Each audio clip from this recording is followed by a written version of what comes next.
Kuya Jeffoy, ano na? Tara na!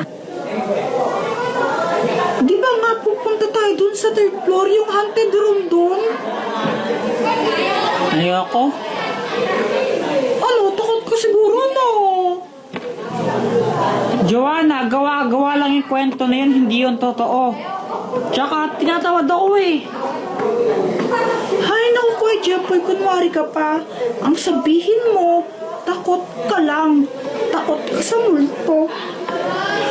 Joanna, hindi nga ako takot, tinatamad lang ako. Kung hindi ka takot, tara na! Makulit ka talaga ha. O sige, tara! O, ano na, ba't nakaganyan kayo? Hay, nako, walang multo sa classroom na to.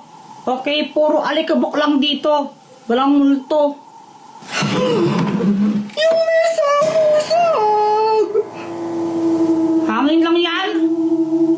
Tignan mo yung ballbell lumulutang! Hangin lang din yan. Oh, ayan, nakatabi mo na kayo multo eh! Ta, multo ta. Eh, sikurot lang to eh, tingnan mo oh. Multo nga na ba?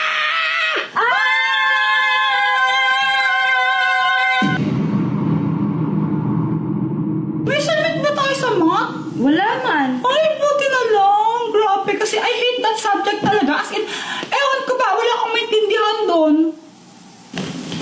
Uy, Pat, andito ka pa pala? Siyempre, andito ako eh. Di ka pa uuwi niyan? Anong oras na oh?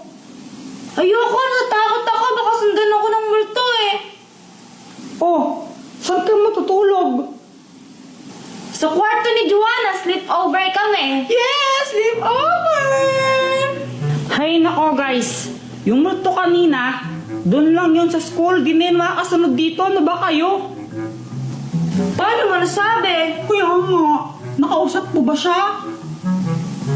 Ewan, basta wala na yun, doon lang sa school yung multo na yun. Wait lang, tatay ako!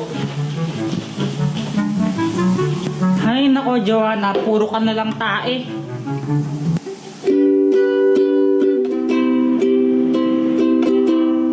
Marunong ka pala magtugtog niyan? Oo naman, gusto mo, haranahin pa kita eh. Sige nga, kantahan mo ako. Sige, this song is for